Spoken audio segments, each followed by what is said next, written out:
Welcome back to BK42 Cycles. Today, I will be unboxing and assembling the new Duotts F26 Lite. I can't wait to get this thing on the streets. So, let's stop talking and get it done.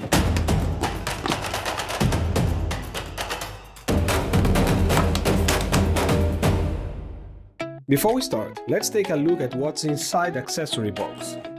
Inside, you will find the user manual, pedals, toolkit, spare parts, additional tools, quick release skewer, optional throttle, small bell and zip ties. You will also find the battery charger, manual air pump and mobile holder. Start by loosening the stem side screws, turning it so it faces straight forward, and then tightening the two side screws back in place. Remove the 4 front screws to install the handlebars. Carefully untwist the handlebars, position them correctly on the stem, and reinstall the front plate, tightening all 4 screws securely. Protect the display and remove the battery before flipping the bicycle upside down. Insert the saddle and secure it with the quick release clamp. Once the saddle is in place, carefully flip the bike upside down. Remove the caliper protector and use a 50mm wrench to remove the temporary axle. Prepare the front wheel for installation and slide it into the fork, making sure the brake rotor is properly aligned in its position. Check that the wheel spins freely. Insert the quick release skewer, tighten the nuts, and then close the quick release lever firmly to ensure it's properly secured. Flip the bicycle upright. Remove the top screw and then the 2 side screws.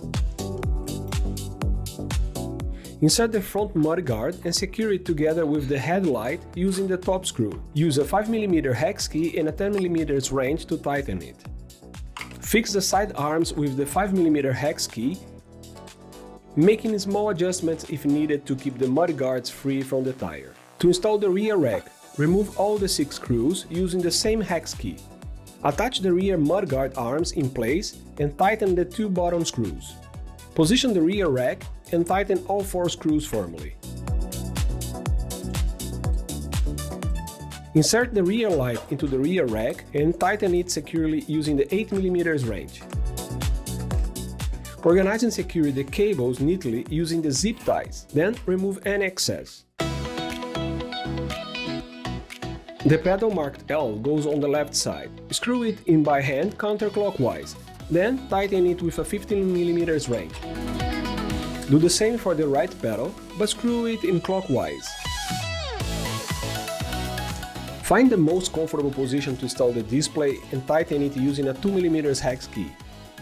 Use a screwdriver to install the bell. Make sure the front wheel and the handlebars are properly aligned. Then tighten all of the stem screws firmly. Don't forget to replace the rubber cap. Inflate the tires.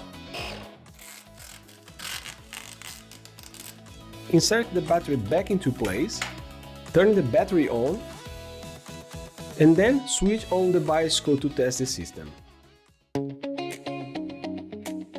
To install the optional throttle, remove the original grip. It might take some effort. Release the gear shifter and the rear brake lever to make room for the throttle. Insert the half throttle, the space ring, and finally the new rubber grip. Once everything is in place, tighten the gear shifter and the rear brake lever. Connect the cable by aligning the marked arrows, and then test the throttle to make sure it works. That's it! Your new Duotts F26 Lite is ready to roll.